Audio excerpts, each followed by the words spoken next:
RCN. Le son de la différence. Les masques tombent sur RCN, Sarah Leroy. Bienvenue chers auditeurs et chères auditrices dans votre émission du 13h. J'espère que vous portez bien en ce mercredi 24 novembre. Alors aujourd'hui, c'est avec plaisir que j'accueille dans Les Masques Tombent les membres du groupe de rock oblique aux accents électriques et éclectiques.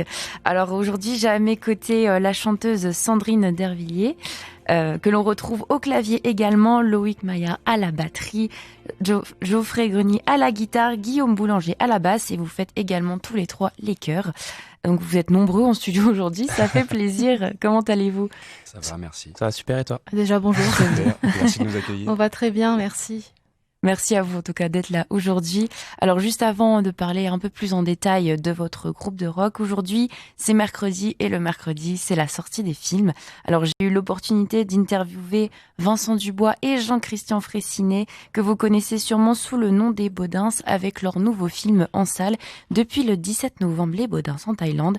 J'en profite aussi pour remercier beaucoup l'UGC Cinécité Lude pour cette grande rencontre. Je vous en dis pas plus et on écoute. Bonjour Vincent Dubois et Jean-Christian Fraissinet. Je suis vraiment ravie de vous rencontrer juste avant votre sortie du film Les Baudins en Thaïlande. Alors vous disiez en interview fin 2019, avant de commencer le tournage des Baudins en Thaïlande, en mars et en avril 2020, que ce serait un mix entre Indiana Jones et Rabbi Jacob. Alors comment l'un comme l'autre vous avez vécu ce road movie qui se déroule donc en Thaïlande ? C'est sûrement l'expérience de notre vie avec les Baudins pour l'instant, parce que c'était incroyable. En plus, on s'est été un peu perturbé avec la pandémie, parce qu'on est parti en mars. En mars, on devait rester 2 mois. Au bout de 5 jours, on a dû être rapatrié. On est revenu plus tard pour tourner, mais on a passé des moments incroyables. Et c'était pas si mal finalement entre Indiana Jones et Rabbi Jacob. Hein. Non, ça ressemble à ça. Ouais, il y a un peu de James Bond. Ouais, il y a du James Bond parce qu'il y a des cascades. On se rend pas compte, mais on vient de tourner un film d'action, d'aventure, et on a fait des cascades. D'ailleurs, Daniel Craig a vu le film des Baudins et c'est pour ça qu'il a décrété qu'il arrêtait James Bond. Voilà. Il a dit je suis plus à la hauteur. Vincent Dubois, vous jouez le rôle de Maria Baudin, et vous, Jean-Christian Fraissinet, vous jouez le rôle de Christian Baudin, le fils. Moi, je me demandais d'où vous puisez vos inspirations pour vos textes, vos sketchs, les scénarios. Comment vous mettez en fait tout ça en place quand vous écrivez ? Alors les Baudins, on les connaît bien puisqu'on les fréquente depuis une trentaine d'années maintenant. Donc ça fait 30 ans cette année, un petit peu moins qu'on fait les Baudins. Et pour nous, sont devenus des entités. Et avant, on puisait autour de nous, mais maintenant, on puise dans nos têtes et dans nos souvenirs. Et voilà, on connaît tellement bien nos personnages que on s'en sert de ces deux jouets qu'on active comme ça. Et notre inspiration, on la puise partout, dans ce qu'on voit, dans notre enfance. On a eu la même enfance avec Vincent. Une enfance à la campagne, et voilà, on parle des mêmes choses, donc c'est assez facile d'être sur la même longueur d'onde.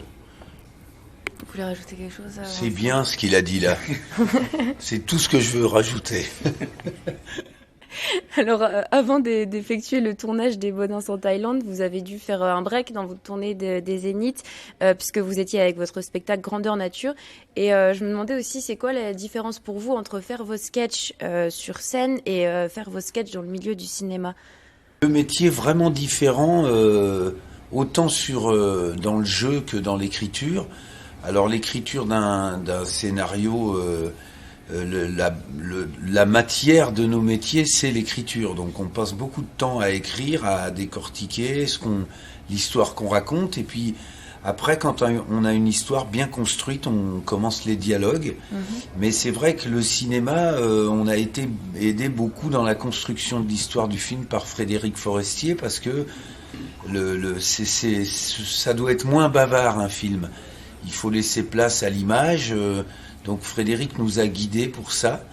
Et ma foi, j'ai l'impression qu'il a fait du bon boulot, parce que le film plaît beaucoup. On le voit en avant-première, ça nous fait un grand plaisir, parce que ça faisait 3 ans qu'on travaillait là-dessus. Et là, les salles sont pleines, et puis surtout, on a dans les salles de cinéma beaucoup de familles, il y a 3 ou 4 générations Et ça, pour nous, c'est une grande fierté. Et puis, c'est vrai que c'est toujours une gageure de transposer quelque chose du théâtre au cinéma, bien que nous, c'est pas... Enfin, les Bonins en Thaïlande, c'est vraiment une histoire nouvelle chez les Bonins, mais c'est nos personnages, en fait, qui font la bascule entre les deux. Et c'est surtout pas, on voulait surtout pas en faire comme ça se fait quelquefois du théâtre filmé, quoi. On voulait faire un vrai film et une vraie comédie d'aventure, etc. Donc on a mis tous les moyens en œuvre, on s'est entouré vraiment de gens très compétents, que ce soit notre chef opérateur, Frédéric Forestier, le réalisateur, qui a justement l'habitude de ces grands films d'action, qui a tourné Le Boulet, un Astérix, Star 80, enfin voilà, on voulait s'entourer de gens qui étaient en mesure de nous apporter des choses, quoi. Donc les Baudins en Thaïlande, c'est le 3e film. Donc il y a eu le mariage chez les Baudins en 2008. Il y a eu Amélie au pays des Baudins en 2010. À part le fait que ce soit un road movie, qu'est-ce que ce 3e film il vient apporter de plus par rapport aux deux d'avant? En fait, la grosse différence, c'est que c'est la première fois que ça soit au théâtre ou au cinéma d'ailleurs, qu'on emmène nos personnages hors de leur ferme, de leur univers, quoi. Et d'ailleurs, c'était le but de ce film-là, c'était le concept, c'était de les dépayser, de les faire voyager, de les confronter à une autre culture et voir justement de ce décalage naît plein de choses, de l'humour, de l'émotion, des cascades, voilà, de l'aventure. Donc c'était très... Pour nous, c'était le concept du film, c'était les emmener ailleurs. Le choix de la Thaïlande, c'était les paysages, bien sûr, l'image, la couleur, le soleil, on a eu très chaud, mais aussi et surtout le peuple thaïlandais, parce que la culture thaïlandaise avec le bouddhisme, on s'est aperçu que c'est une philosophie qui était assez proche de nos personnages, le respect de la famille, des anciens, la connaissance de la terre, et puis du coup on s'est fait beaucoup d'amis. Les Baudins ont fait beaucoup de connaissances là-bas. Il y a eu des rencontres très, très touchantes, et puis d'autres rencontres un peu moins touchantes, parce que ça s'est pas tout à fait passé comme prévu. Forcément, le fils Baudin, il s'est emberlificoté dans des histoires, et Maria a dû le tirer des ennuis, quoi. Voilà. C'est pas drôle sinon. Oui. Ah bah non. Alors les Baudins, c'est des personnages qui existent depuis 94. Vous êtes les fermiers les plus déjantés de la scène du spectacle en France. Est-ce que selon vous, les Baudins aussi, ils ont évolué avec le temps depuis 30 ans aussi? Comment ça s'est passé l'évolution? Oui, bien sûr. Alors en fait, nos personnages, eux, restent... La Maria, elle a 87 ans depuis 30 ans. Nous, on les a un peu pris dans les dents quand même, les 30 ans. Donc forcément, on a grandi, on a fait évoluer nos personnages. Bien sûr, on les a... Il y a plus de vécu, naturellement. On les a affinés aussi d'un point de vue interprétation. Enfin, oui. Puis, mais notre souci quotidien, c'est toujours de se dire qu'est-ce qu'on fait après, quelle histoire on va où est-ce qu'on va les emmener, quoi. Donc là, effectivement, après les avoir fait voyager, on a forcément envie que ce soit au théâtre ou au cinéma, de trouver encore quelque chose qui à la fois surprenne les gens qui nous connaissent bien et puis qui puisse être visible par des gens qui nous découvrent. Justement, en tant que duo, qu'est-ce que l'un va apporter plus à l'autre? Je parle parce que vous connaissez aussi dans la vie personnelle, puisque vous avez grandi ensemble, mais dans la vie personnelle et comme dans la vie professionnelle, qu'est-ce que l'un va plus apporter à l'autre en tant que duo? En fait, on écrit toujours ensemble. On a nos spécificités, c'est vrai, un petit peu, même si on empiète l'un sur l'autre, mais... disons que Jean-Christian, il a plus le souci de la construction de l'histoire, et moi je me colle plus souvent aux expressions, aux dialogues, mais ça vient du fait que mon personnage, Maria, elle est assez bavarde, elle est verbeuse, Maria Baudin, donc elle a une langue fleurie. On essaye de trouver des expressions comme ça qui plaisent aux gens, un peu à la Audiard.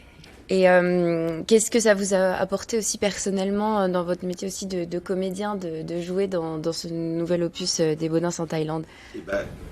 Justement, comme le disait Vincent tout à l'heure, le jeu au cinéma, c'est tout le contraire du jeu au théâtre. Parce que quand on joue en ce moment, puisque le spectacle qu'on joue actuellement, on le joue dans les zéniths, donc dans les très grandes salles, où on a 5000 personnes devant nous, où il faut être large, quoi, de donner du volume, que ce soit en voix, en gestes, etc. Enfin, et puis au cinéma, en fait, c'est tout le contraire. Donc, c'est vraiment la caméra qui vient chercher une expression sur un regard, un visage. Donc, il faut beaucoup plus intérioriser. Enfin, ça dépend des scènes, mais dans les scènes un peu intimistes, il faut vraiment en donner le moins possible. Et c'est intéressant à faire parce que c'est deux façons de jouer très différentes. Donc, en cela, le théâtre et le cinéma sont aussi très complémentaires et c'est très agréable de faire les deux. Et dernière petite question, comment est-ce que vous voyez l'avenir des Baudins après les Baudins en Thaïlande? Déjà, on va reprendre la tournée tout de suite après la tournée des avant-premières. On termine le 21 novembre. Dès le 26 novembre, on est reparti sur les routes avec les Baudins Grandeur Nature dans la tournée des Zéniths. On a 133 dates de Zénith qui ont été reportées et qu'on va devoir faire parce que les gens nous attendent. D'ailleurs, on sera à Nancy en septembre 2022 du coup. Et puis on est en train d'écrire en ce moment entre les salles de cinéma, on est en train d'écrire une émission de télé qui nous a été commandée par M6, une grande émission de divertissement qui sera tournée mi-décembre au Zénith de Nantes dans notre décor de la ferme et qui sera diffusée dans le premier semestre 2022. On a de quoi s'occuper là. RCN, les masques tombent, Sarah Leroy. C'était donc Vincent Dubois et Jean-Christian Fraissinet. Je les remercie d'ailleurs pour ce très bel échange que j'ai pu avoir grâce à l'UGC Ciné-Cité Ludre. Merci pour cette opportunité. Si vous n'avez pas encore vu Les Baudins en Thaïlande, foncez le voir pour ces personnages aussi drôles au cinéma que dans la vie réelle. Mais avant cela, nous parlions du groupe de rock Oblique. Donc j'ai à mes côtés dans le studio tous les membres, San, Loïc, Chopper et Triton. Alors tout a commencé durant l'année 2020 avec votre premier single The Box en mars 2020. Ensuite, il y a eu Indigo en novembre et début 2021. La sortie de votre premier single By the Shore. Donc la volonté du groupe, c'est de proposer une esthétique et une identité très forte. C'est quoi en fait votre patte artistique personnelle au sein du groupe Oblique? Donc individuellement, tu veux dire? Oui, et même au sein du groupe. On va dire qu'on cultive le mélange d'une certaine manière, dans le sens où je pense que c'est pour ça Triton a posé la question est-ce que individuel ou ensemble. En vrai, on vient vraiment de chacun d'univers différents, musicaux différents. En fait, on a vraiment des influences variées. Et même géographiquement. Exactement, ouais. En plus de ça, ouais, on vient vraiment des quatre coins de la France, ce qui est assez drôle d'ailleurs. Du monde. Du monde, ouais. Bah oui, clairement en fait. Enfin bon. Mais ouais, du coup, pour répondre à ta question, on aime autant, Triton et moi, on aime autant le métal. Loïc, il est très rock, grunge. Enfin, moi aussi, je partage ça avec lui. San, elle a beaucoup écouté de musique classique. On aime tous le reggae. Ça, c'est un truc qui est assez, ça m'a toujours fait. On s'est surpris avec ça. Ouais. C'est vrai. Enfin bref, c'est vraiment éclectique. Voilà, si je veux employer un mot un peu savant. Et comment vous êtes retrouvés tous les quatre dans ce groupe? C'est quoi les origines en fait du groupe Oblique? En fait, on a fait la même formation à la MAI. Et c'est dans le couloir de l'école, on nous a dit il faut proposer que ce soit de la cover ou de la composition des titres. Pas question que ce soit sur des bandes son. Donc il fallait tout de suite qu'on trouve des musiciens. Et puis c'est à la sortie d'un atelier, alors je crois que c'était un atelier de rock ou quelque chose comme ça. On s'est croisés, on s'est dit est-ce que tu veux être mon batteur, est-ce que tu veux être mon guitariste et tout ça. Et puis ça s'est fait naturellement. Et entre-temps on a changé de batteur. Loïc nous a rejoint il y a pas si longtemps, mais du coup dès le départ ça a matché et puis tout le long de la MAI on a composé finalement, et puis ça nous a permis d'avoir un set de chansons. Alors si on fait un petit point sur votre année 2021 qui s'est écoulée, il y a eu la création des Désaxés Prod pour encadrer vos activités. Est-ce que vous pouvez nous expliquer un petit peu ce que c'est? En fait, en tant que musicien, surtout en groupe émergent, on a besoin de structurer un peu le projet, de lui donner un cadre, même juridique, dans le sens où il y a plein de... Comment dire plein de projets qui doivent du coup être portés par une entité morale et pas des individus. Et du coup, c'était une nécessité pour nous de créer donc d'abord une assoce et puis finalement, avec le temps, donc elle a pris un rôle de production. Donc on a fait des demandes de licence du spectacle. Donc maintenant, on est des professionnels. Donc du coup, de la musique. Donc on est en mesure de produire nos propres spectacles, de les vendre, de les diffuser et de nous salarier. Donc c'était important pour nous, étant donné que le projet c'était vraiment de nous professionnaliser.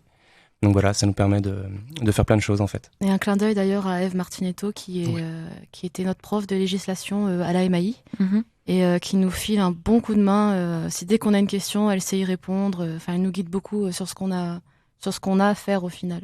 C'est grâce à elle qu'on est structuré à ce point-là. Et un petit coucou aussi à notre président et notre trésorier. Docteur président. Docteur président et docteur trésorier. Alors la MAI, pour les auditeurs hertziennes qui connaissent pas, c'est la Music Academy internationale. Ouais. C'est une école qui vous forme en tant qu'artiste. Et ça donne oblique au final. Vous avez pu former ce groupe grâce à la MAI. Et aussi, en 2021, vous avez organisé un crowdfunding au mois de mars. Vous pouvez nous expliquer aussi comment ça s'est passé ? Comment ça s'est passé ? Non, comment ça s'est passé ? On a tenté le coup. On savait pas comment ça allait se passer, quoi que ce soit. On est passé par Hello Asso, du coup, c'était vraiment, j'aime pas trop employer ce terme-là, mais c'est de demander de l'argent pour pouvoir nous aider à nous développer derrière. On était les premiers surpris à ce que ça fonctionne, et ça a plus que bien marché, à vrai dire. Je pense qu'on est toujours un peu sur les fesses, on va dire, à ce niveau-là. Après, comment ça marche ? On demande, on fait de la pub, les gens sont sympas. En fait, faut pas minimiser la générosité des gens, en fait, je pense. Et c'est ce qu'on avait tendance à faire, et je pense que c'est ce que tout le monde a tendance à faire, à vrai dire. Voilà. On est très reconnaissants, ouais. Puis en plus, on a quasiment doublé notre objectif. Exactement. On s'y attendait pas, et puis on a été très surpris. Ça nous a permis de faire énormément de choses cette année et de nous mettre en fait sur les rails de notre développement, voilà. Alors il y a une actu particulière puisque vous venez de sortir votre deuxième EP To The Death le 21 novembre dernier. C'est vraiment, ça vient vraiment de sortir. Et justement, on va écouter le morceau qui clôture cette EP qui s'appelle The Unknown de votre second EP By The Shore sur RCN.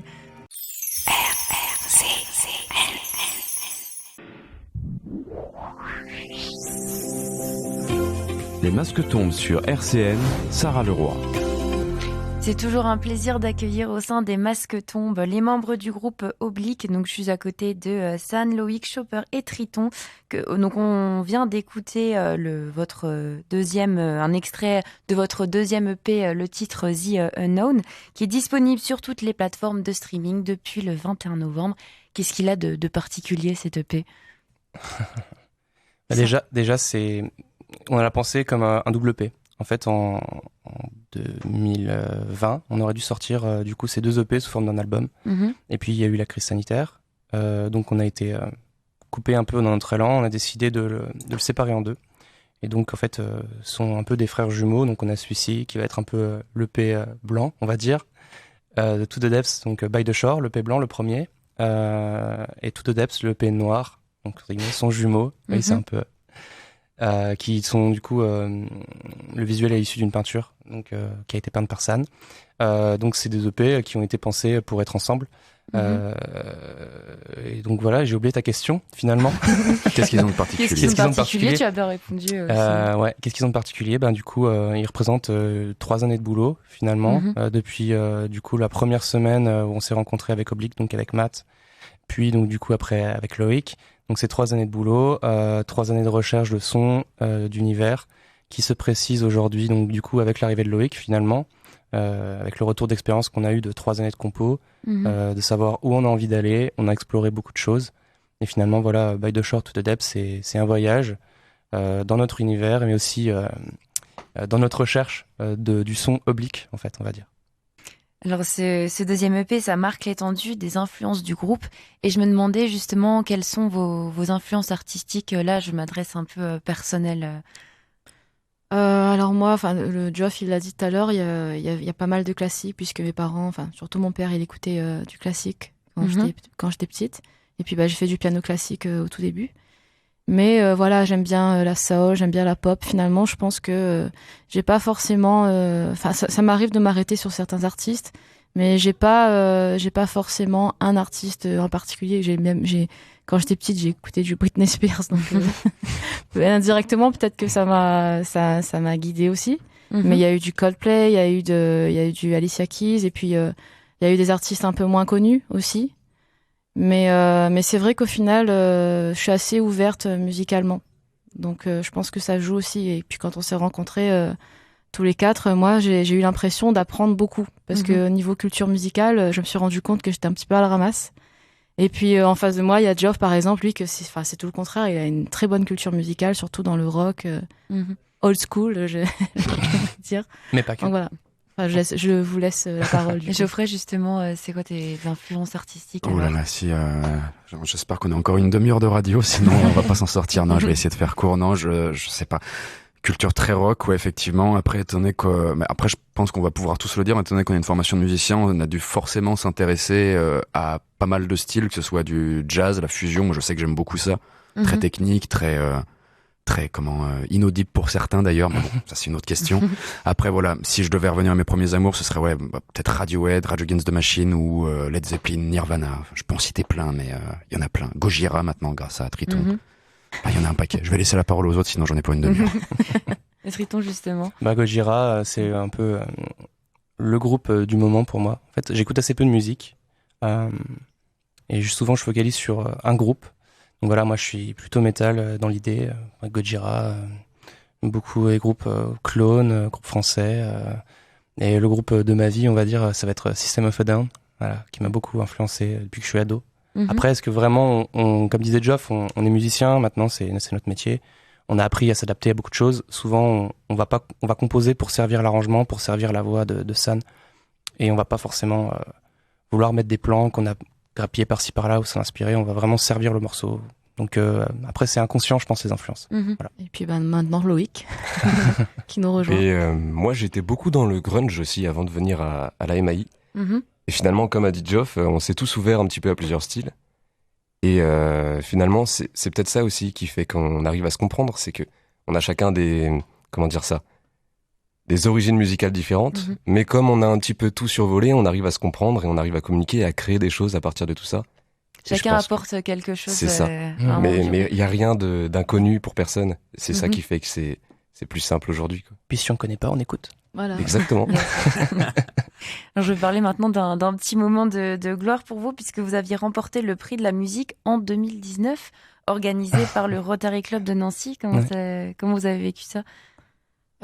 C'était surprenant. En fait, il y avait donc voilà, c'était à la MAI et puis il y avait d'autres groupes qu'on admire aussi qui ont fait le parcours en même temps que nous. Et puis nous, il y a peut-être ce petit manque de confiance aussi qui reste un peu. On n'est pas en mode allez, on va tout gagner, on va tout machin. Enfin, on vit le truc, on aime être sur scène, vivre le truc. Parfois, ça nous arrive d'avoir des moments presque de transe, quoi. Mais c'est vrai qu'on n'est pas forcément dans le calcul. Et c'était assez surprenant. Moi, je me souviens, j'avais l'impression d'être Energy Music Award et puis de gagner un prix, quoi. Non, mais clairement, on remercie le Rotary Club de nous avoir du coup donné ce prix, qui du coup nous récompensait aussi avec une jolie somme pour nous permettre de démarrer. Ça nous a permis de mettre en ligne nos premiers singles. Donc clairement, ça nous a donné un bon coup de pouce en fait pour démarrer. Donc c'était super. Merci. Justement, pour parler de la scène, vous produisez bientôt, c'est chez Paulette, la scène mythique de Panier derrière Barine, le 11 décembre prochain. Comment vous vivez ça, de bientôt vous produire chez Paulette pour vous? Eh ben, pour ma part, c'est avec grande hâte, parce que du coup, ça va être la première scène que je vais faire avec Oblique. Donc, très très hâte. Et puis, voilà. C'est tout, en fait. C'est surtout très très hâte.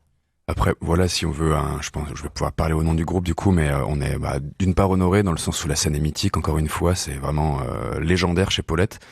Comment on le vit? Du stress, beaucoup de travail évidemment, et ouais, l'envie d'en découdre surtout. Je pense que c'est ça qu'il faut retenir. Et à quoi ça va nous servir? Enfin, le but principal, c'est, on appelle ça release party. Du coup, c'est vraiment pour fêter entre guillemets la sortie des 2 EP de 2021, parce que les deux sont sortis en 2021 finalement. Donc ouais, c'est et comme je dis souvent, je vais dire, je vais le faire, je suis chaud là. Non, c'est un grand pas pour Oblique et un petit pas pour l'homme, ou l'inverse, je sais plus ce que c'est la phrase. Mais... Et pour terminer, qu'est-ce que vous diriez aux auditeurs de RCN pour qu'ils foncent écouter votre dernier EP, To The Death? Venez, c'est cool. N'hésitez pas et surtout, voilà, si nous on s'est destiné à la base quand je pense que on a tous ce point en commun, c'est l'envie de faire du live. Donc on invite fortement les gens à venir nous découvrir aussi sur scène, donc chez Paulette, le 11 décembre. Évidemment, de venir découvrir nos 2 EP sur toutes les plateformes de téléchargement, YouTube, tout ce qui existe. Voilà, a priori on est dessus. Et également découvrir notre univers, notamment sur YouTube. Parce qu'avec San, on a réalisé l'année dernière un dessin animé qu'on a dessiné à la main. Voilà, donc beaucoup de boulot et c'était une façon de présenter aussi l'univers qu'on avait envie de proposer. Voilà. Merci beaucoup à Sandrine, Loïc, Geoffrey et Guillaume d'être venus au micro des Masques Tombent aujourd'hui. Je rappelle que vous êtes membre du groupe Oblique. Allez écouter leur dernier EP To The Death sur toutes les plateformes de streaming. Allez les voir aussi chez Paulette le 11 décembre prochain. Et je remercie aussi l'UGC Ciné-Cité Lude pour m'avoir donné l'occasion d'aller voir Les Baudins en Thaïlande en avant-première. Je remercie également Jean-Luc à la technique et je vous souhaite une très belle journée sur RCN. Merci beaucoup. RCN, www.rcn-radio.org